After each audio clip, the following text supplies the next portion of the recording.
அந்த டைட்டில் பாத்தீங்களா, அந்த மேடை போட்டு பேசின டைட்டில் பாத்தீங்களா, என்னன்னா தமிழ் பிரிவினை சக்திகளை ஒழிக்க இன எழுச்சி கூட்டம்.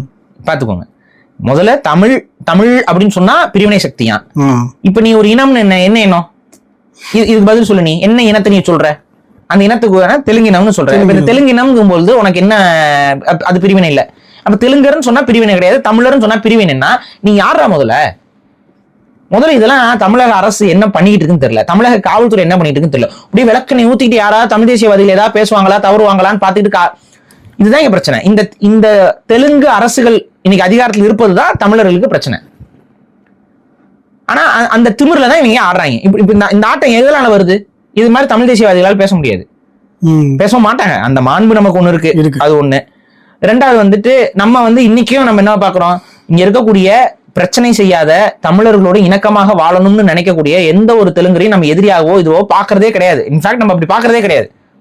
அவங்க ஒரு தேசியம், அவ்வளவுதான். அவங்க நம்ம நாட்டுல இருக்கிற இடத்துல அவங்க நமக்கு உரிமை இருக்கு. அதே போல அவங்களோட நிலப்பகுதியில நம்ம மக்களும் வாழ்ந்து கொண்டுதான் இருக்காங்க. பிரச்சனை இருக்கக்கூடாதுன்னு நம்ம சொல்றோம். இங்க அவங்களோட நிலப்பகுதி அவங்க ஆட்சி செய்யறாங்க. ஒரு ஸ்டேட்டுக்கு 2 ஸ்டேட்டா நீங்க வச்சிருக்கீங்க. 2 ஸ்டேட்லயும் தெலுங்கர்கள் தானே, வேற யாராவது தமிழர் ஆட்சி செய்யறாங்களாப்பா? மாரிகிரி ஆட்சி செய்யறாங்களாப்பா? இல்ல. அதே போல கர்நாடகா எடுத்துக்குவோம், கர்நாடகால கன்னடர்கள் தானே ஆட்சி செய்யறாங்க, வேற யாராவது மாத்தி ஆட்சி செய்யறாங்களா? கேரளால மலையாளி தானே ஆட்சி செய்யறாங்க. இதே போல இந்தியாவில இருக்க ஒவ்வொரு ஸ்டேட்லயும் அவன் மாநிலத்தவர் தான் ஆட்சி செஞ்சுட்டு இருக்காங்க. ஏதாவது மாத்திக்கிட்டு ஏதாவது ஆட்சி பண்றீங்களா? ஆனா தமிழ்நாட்டுல மட்டும் மாற்றி ஆட்சி செய்வோம்னு சொல்றது இருக்குல்ல, இதுதான் என்ன காரணம்னு கேக்குறேன். அப்ப தமிழர்கள் உங்களுக்கு அடிமையா இருக்கும்னு நீ ஆசைப்படுறீல்ல, இது எப்படி நியாயம்னு நீ நினைக்கிற? அப்ப எங்களுக்கு வரலாறு கிடையாதா? எப்ப நீ இங்க இப்ப போன விஜயநகர பேரரசை பத்தியே பேசிக்கிட்டு இருக்கிற, அதை பத்தி பேசணும்னா அதுல 1000 இது இருக்கு. நீ என்னமோ நினைச்சிட்டு இருக்க விஜயநகர பேரரசா அப்படிங்கிற. அப்படிலாம் இல்ல, அப்பெல்லாம் ஒன்னும் நீ பெருமைப்படுற அளவுக்கு எல்லாம் ஒன்னும் கிடையாது ராஜா. நான் வரலாறு எல்லாம் இன்னும் ஆழமா ஆய்வு செஞ்சுன்னா பேச ஆரம்பிச்சேன்னா உனக்கு உண்மையே ரொம்ப கஷ்டமா போயிடும். நான் அதெல்லாம் சரி வேண்டாம் அப்படின்னு சொல்லிட்டு கடந்து போறோம். முழுமையான வரலாறுலாம் எடுத்து எல்லாம் எழுதி வச்சிருக்காங்க, புத்தகங்கள்ல இருக்கு. தேவைன்னா போய் படிச்சுக்கோ. கஷ்டமா இருக்கும் படிக்கும்போது, பட் ஒரு டிஸ்க்ளைமர் நான் கொடுக்குறேன். ரொம்ப கஷ்டமா இருக்கும், ரொம்ப வருத்தமா இருக்கும்.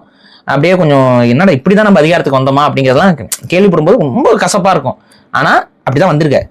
அதை மனசுல வச்சுக்கிட்டு அதெல்லாம் அப்படிலாம் இல்ல. உங்க அந்த மன்னர்கள் உருவம்லாம் பார்த்திருக்கலாம், அவங்களும் வால் ஏந்திட்டுலாம் வரல. புரிஞ்சுக்கோ, வாழேந்திரவன் பாவன் யாரோ ஒருத்தர் செத்து மண்ணோட மண்ணா போயிட்டாங்க.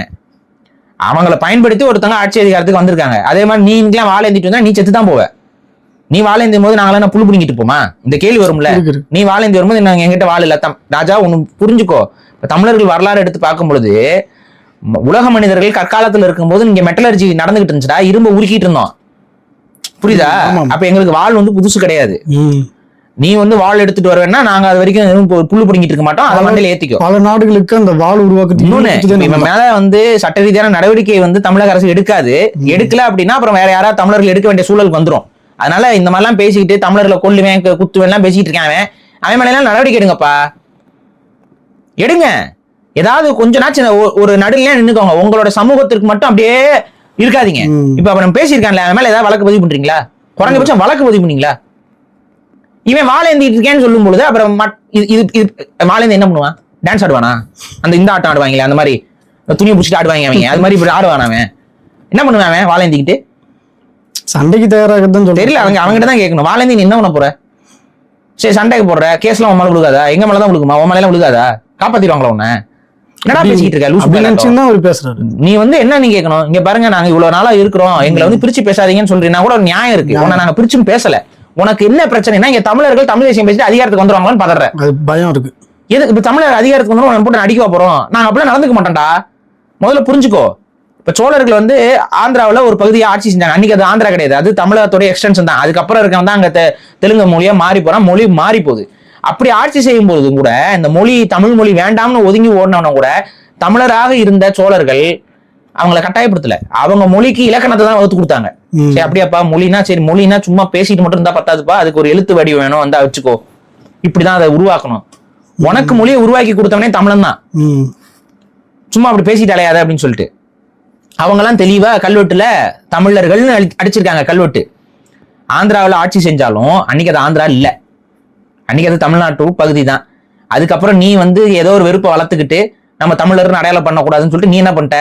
நீ வந்து வேற ஒரு மொழியை கத்துக்கிட்டு அதான் அந்த காலில் விழுந்தோம்னா அப்புறம் காலில் விழும்போது அவன் சொல்றதை கேட்டுத்தானே ஆகணும், அவன் பேச்சை கேட்டுக்கிட்டு நீ மாறிட்ட. உனக்குன்னு ஒரு மொழியை உருவாக்கிக்கிட்ட, சான்ஸ்கிரிட்ட தூக்கி கலந்து அப்படியே ஜிலேபி கொஞ்சம் அது கொஞ்சம் லட்டு கொஞ்சம்னு போட்டு ஏதோ ஒன்று உருவாக்கி வச்சுக்கிட்ட. அப்புறம் மாட்டிலாட ஆரம்பிச்சிட்ட. நீ மாட்டிலாடு, ஒன்றும் பிரச்சனை இல்லை எனக்கு. அப்படி சொல்லும்போது உன்னுடைய மொழிக்குமே இலக்கணத்தை வகுத்து கொடுத்தவர்கள் தமிழர்கள் தான். இப்படி சும்மா அலையாதப்பா, இந்தாப்பா இப்படி எழுதுப்பா, இப்படி பயன்படுத்துப்பா, உன் மொழியை ஒழுங்கா செம்மையா பயன்படுத்துப்பான்னு சொல்லி உனக்கு அதை உருவாக்கி விட்டாங்க. அந்த நன்றி கடன் உனக்கு இருக்கா? ஏதாவது நாங்க உருவாக்கி கொடுக்காம இருந்தா நீ என்ன பண்ணிருப்ப? கடைசி வரைக்கும் பேசிட்டு தான் சுத்தி இருப்ப, எழுதியே இருக்க மாட்டேன். எழுத்துடையுமே வந்திருக்காது. நீ உனக்கு சந்தேகம்னா போய் பாரு, தெலுங்குடைய பழைய காலத்து மொழி கல்வெட்டு எந்த அரசர்களுடைய காலகட்டத்தில் உருவாச்சுன்னு போய் பாரு. நீயே போய் வரலாறு படி.